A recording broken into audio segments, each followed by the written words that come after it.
सत्संग से सोधी आवे, नहीं जीव 84 में जावे। सत्संग से सोधी आवे, नहीं जीव 84 में जावे। अब मेटो द्वेष और राग, हो राग या उम्र बतेरी जाली। अब मेटो द्वेष और राग, हो राग या उम्र बतेरी जाली। आप देखते हो पीछे से एक श्रद्धालु सत्संग से जा रहे थे, सच्चा सौदा सिरसा वाले के पेपर में आई थी, और उसके 6 सदस्य यानी टोटल कुल के कुल सारे मर गए एक्सीडेंट में, एक बुढ़ा बच गया। और हम कई जगह देखते हैं, जैसे एक बार भूकंप आया था गुजरात के अंदर, और सभी व्यक्ति 26 जनवरी यानी गणतंत्र दिवस भारत का मनाने के लिए तैयार थे। सन 2000 की बात है, 26 जनवरी की। ऐसा भयंकर भूकंप आया, 26 जनवरी की छुट्टी थी, कर्मचारी अधिकारी सब अपने घरों पर टेलीविज़न के सामने बैठे थे कि आज अपने गणतंत्र दिवस की झांकी देखेंगे। ऐसा भयंकर भूकंप आया, जिन मकानों को, कोठियों को, संपत्ति को बनाने में सारा जीवन न्यौछावर कर दिया, उन्हीं कोठियों के नीचे दबके पूरे के पूरे परिवार नष्ट हो गए। पुण्यात्माओं, इस काल ने आप और हमारे ऊपर इतना प्रेशर डाल रखा है, तीनों गुणों का, 3 इंजेक्शन लगा रखे हमारे, ये लगे ही रहते हैं, इनका प्रभाव हमारे ऊपर बना ही रहता है कंटिन्यूसली। तो उसके कारण हम इतने प्रभावित हैं कि हम अपने उद्देश्य को ही भूल चुके हैं। अब विचार करो, जो व्यक्ति उस भूकंप में मर गए या दुर्घटना में मर गए, वो कौन सी क्रियाएं किया करते थे, उनके क्या उद्देश्य थे, उनकी कितनी इच्छाएं थी, और हमारी क्या है, हम क्या सोचते हैं, हम कर क्या रहे हैं।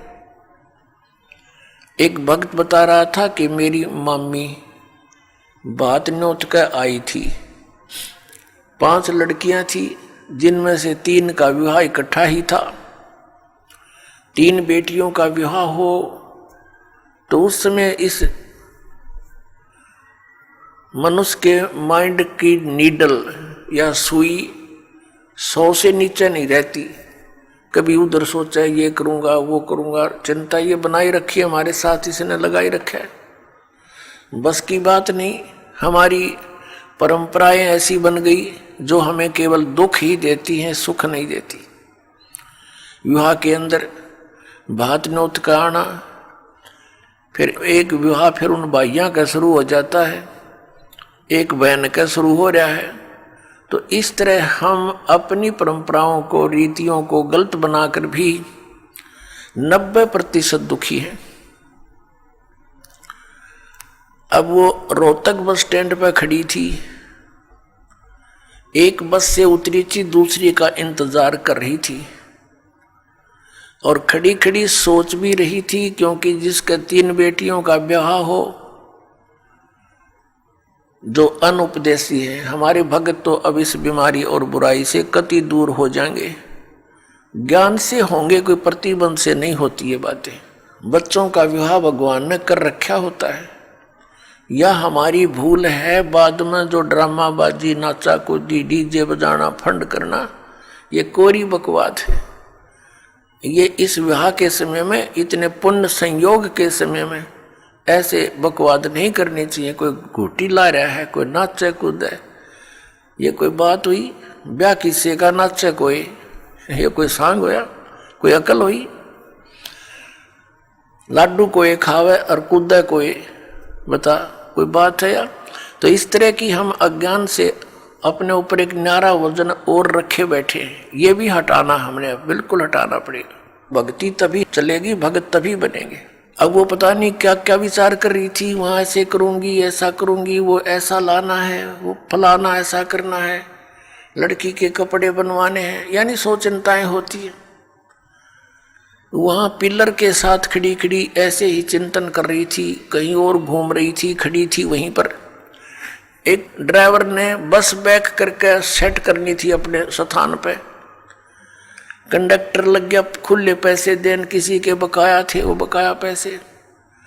ड्राइवर ने सोची तू लाग फटाफट बस को, उसने बस बैक करी, वह ज़्यादा टेढ़ी होकर पिलर की सीधी होगी, उसने दिखा नहीं दूसरी साइड में, वह पीछे जाके, और उस बहन ने भी ध्यान नहीं, क्योंकि वो तो सोच विचार में बड़ी थी, उसकी छाती पर आकर लगी बस पाछे तर पीछे पिलर के सारा खड़िए थी, वह वहीं पर आध घंटे में तड़प कर मर गई। अब वो ब्याह भी रह गया, और जो इधर उधर की जो एक सेकंड का चैन नहीं था, अब वो कहाँ गई? तो पुण्यात्माओं, हम कति बालक हैं, हमें डर नहीं रहा, हमें याद नहीं रहा वो जाने का समय, और जब तक हमें यहां से जाने का समय याद नहीं रहेगा, हम भक्त नहीं बन सकते, हम बुराई से बच नहीं सकते। अब आज कोई नाच रहा है, कूद रहा है, एक समाचार पत्र के अंदर देखा, पढ़ा, उसमें क्या लिखा था कि विवाह था और पहले दिन वो डीजे मंगाकर नाच रहे थे, बहन भी, सब दूसरे भाई रिश्तेदार डांस करे डीजे के ऊपर, वो भी समाचार पत्र में। और अगले दिन वो दुल्हा जो विवाह करने चला था, कार एक्सीडेंट हो गया ट्रेले के साथ में, जितने सदस्य उसके साथ बैठे थे व्यक्ति वो सारे मर गए, वो भी मर गया। अगले दिन वो टक्कर मार रहे हैं, रो रहे हैं, बालों को पाड़ रहे हैं जो कल नाच रहे थे। अब बजा लो डीजे यहाँ पर। कहते हैं नानक साहिब जी कहते हैं कि ना जाने काल की कर डारे, और किस विध ढल जा पासावे, और जिन्हां ते सिर ते मौत खुड़क दी, उन्हां नूं केड़ा हासावे। आदरणीय नानक साहिब जी से किसी ने पूछा कि हे महात्मा जी, आप कभी भी खुश नजर नहीं आते, ना कोई त्योहार और तीज मनाते। तब उन्होंने कहा था भाई ना जाने यहाँ क्या बिजली गिर जा एक पल में, और हमने तो अपनी मौत दिखाई देती है, इसलिए रुचि नहीं बनती इन नाचन और गावन में, यहाँ की नकली खुशी मनावन में, कति दिल नहीं मानता। ना जाने काल की कर डारे, किस विध ढल जा पासावे, और जिन्हां सिर ते मौत खुड़क दी, उन्हां नूं केड़ा हासावे। फिर उनसे पूछा क्या आप कभी प्रसन्न नहीं होते, ऐसे कैसे जी रहे हो? तब उन्होंने बताया कि मैं प्रसन्न होता हूँ, साध मिले साढ़े शादी होंदी, विछड़ जा दिलगिरी वे, अख दे नानक सुनो जिहाना, ये मुश्किल हाल फकीरी वे। नानक साहिब जी कह रहे हैं कि जब मेरे भक्त, मेरी साध संगत यहाँ आती है सत्संग श्रवण करने के लिए, तो मेरी खुशी का कोई ठिकाना नहीं हो रहता। वो हमारे साथी है, वो हमारी खुशी है।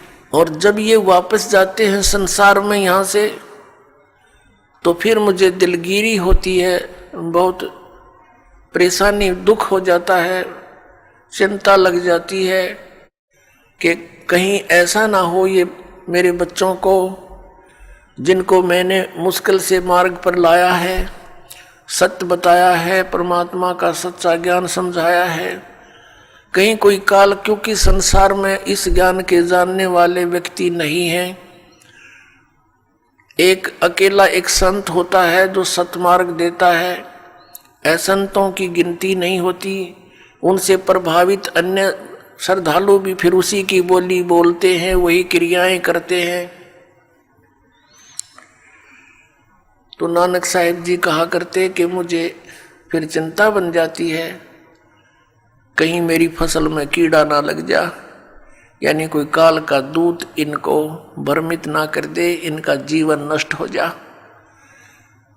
कहते हैं साध मिले साढ़ा शादी होंगी, जब ये वापस आते हैं एज इट इज, तो मेरी खुशी का ठिकाना नहीं रहता कि परमात्मा की दया से अभी ये बचे हुए हैं। और विछड़ जा दिलगिरी वे, जब ये यहाँ से जाते हैं तब मुझे बड़ी परेशानी होती है, मुझे चिंता बन जाती है। क्यों बन जाती है? अख दे नानक सुनो जहाँ ना मुश्किल हाल फकीरी वे। फकीरी में भक्ति, फकीर का अर्थ होता है सभी बुराइयों से हटकर सबका परित्याग करके भक्ति करे। तो जैसे भी बुराइयां कुरीतियां संतों ने हटाने की चेष्टा की, तो अन्य समाज ने उसको लगाने की चेष्टा की। तो जिस कारण से भक्त और संसार के अंदर सदा से ही विरोध बना रहा, क्योंकि संसार की जो रीतियां रिवाज हैं वो काल प्रेरित है, वो यही रहने की है। और संतों की मर्यादा इस काल की मर्यादाओं से हटकर है, वो भक्ति बाधक है। इसलिए अन्य समाज के लोग कहते हैं देखो इन्होंने तो माता धोकनी भी छोड़ दी, इन्होंने तो बाबा श्याम जी भी नहीं पूज रहे हैं, ये तो ऐसे भी नहीं कर रहे हैं, ये तो दिवाली भी नहीं मना रहे हैं, ये कैसे हो गए हैं, इन तो बट्ठा बैठा दिया। एक भक्त बतावा था, कहने लगा जी आज 10 वर्ष हो गए हमने कोई त्योहार नहीं मना लिया। नाम लिया था उसने उस दिन, फिर वो अपने दुख गिनावा था, कह रहा था जी हमने 10 वर्ष हो गए हमारा त्योहार नहीं मन लिया, ना होली ना दिवाली ना तीज ना कोई अन्य। क्या कारण? कि हमारा परिवार है, कभी तो हमारे घर में कोई खुद जवान भाई की मृत्यु हो जाती है, 1 वर्ष उसकी चिंता पूरी होती है, तब तक दूसरा कोई रिश्तेदार निकट में, जैसे बहन का पति मर गया, फिर त्योहार मने नहीं, फिर कोई बिल्कुल साथ में का केताऊ का मर गया जवान, फिर ऐसे फिर लड़का मर गया। 10 वर्ष हो गए हमने त्योहार नहीं बना लिया।